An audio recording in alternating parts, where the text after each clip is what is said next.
Hey friends, around here we plan with purpose from minutes to money to meals because when you master these, your mindset naturally follows.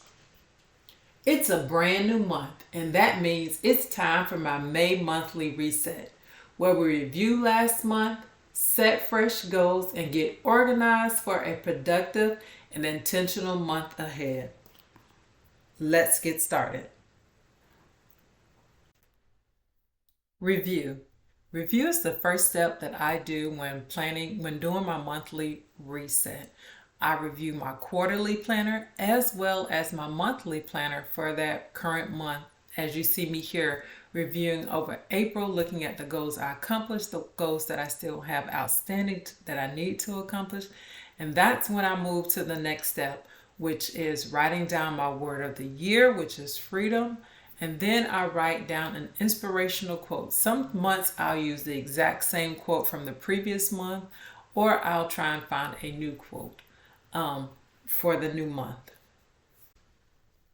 Outcomes and goals. Now, this is where you actually stay focused on your annual and your quarterly goals. Here I have my annual planner and my quarterly planner. And if you would like to see this in more details, please comment below. Now I'm just writing down my annual outcome or goal.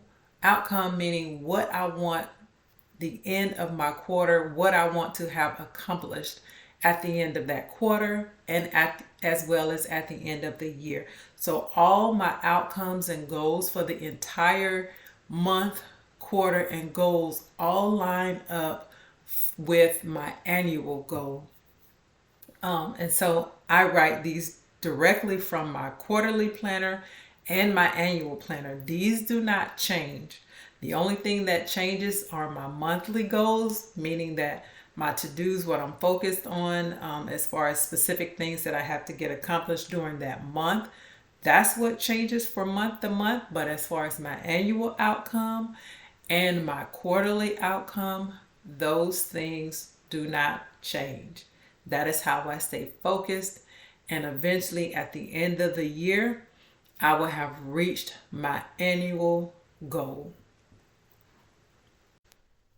Lastly, we write down our monthly outcome, which, as I stated before, directly ties back to your quarterly outcome or goal and your annual outcome and goal before we move on to the next step, which are our calendar events. This is where I write down events, appointments, holidays, birthdays, anything that has a date or date and time associated with it for that month. It goes on this calendar right here. This is my overall calendar planning for the month. What I do is I also do a pre-planning during my quarterly planner where I will set days like Mother's Day or birthdays, dates that are already in place for that month that do not change. So that's where I actually do my pre-planning. It's on my quarterly planning calendar sheets. I will complete my quarterly calendar at the beginning of the quarter with the events and dates that I already have that have been scheduled. Then once I start preparing for the month, that's when I add more details to my monthly calendar than I would have had on my quarterly calendar, because now it is closer to the month and I am preparing for it and planning for the things ahead. And this is where I would add more details than I do in my quarterly planner calendar.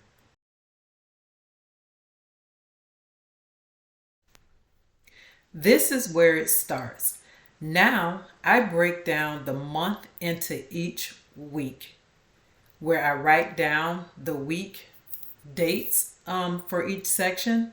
And then each week I have a focus which is directly related to my higher goals, meaning my monthly goal, my quarterly goal, and my yearly goal. As you can see, my focus is the same every single week because my higher goal and outcome does not change. The only things that I change are my life and family things that I need to get done. So, for example, this week is teacher appreciation. So, I wanted to make sure I had the gifts ahead of time before the week even started so that I wouldn't forget that it was a teacher appreciation week, as well as Mother's Day cards. This Sunday coming up is Mother's Day. I wanted to make sure that I buy the cards and I put them in the mail well before Mother's Day so that they would get their cards before Mother's Day, since mail doesn't, of course, run on Sundays.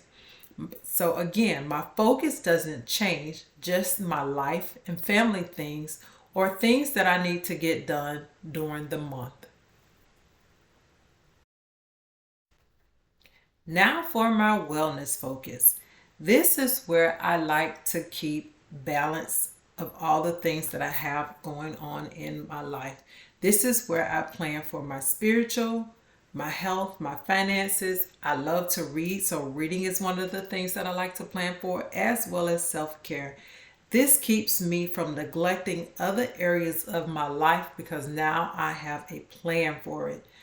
Things like spiritual and reading, I add a tracker on my weekly planner so that I will make sure that I am doing these things. Other areas that I plan for during the week is my detox. I do a monthly detox every month, and that's something that I plan for during my monthly planning.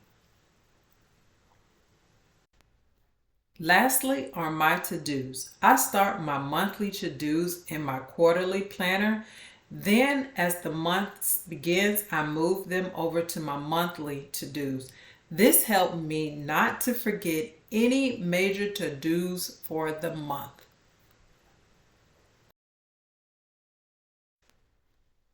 And that's my May monthly reset. I hope this inspires you to pause, plan, and move into the new month with clarity.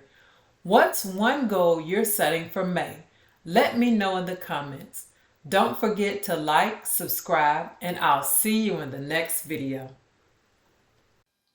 Thanks for watching. If this has helped, don't forget to give it a thumbs up and subscribe for more content like this. Remember, when you plan your minutes, money, and meals, you're not just organizing your day, you're designing your life. Until next time, stay grounded, stay intentional, and keep building your abundant life.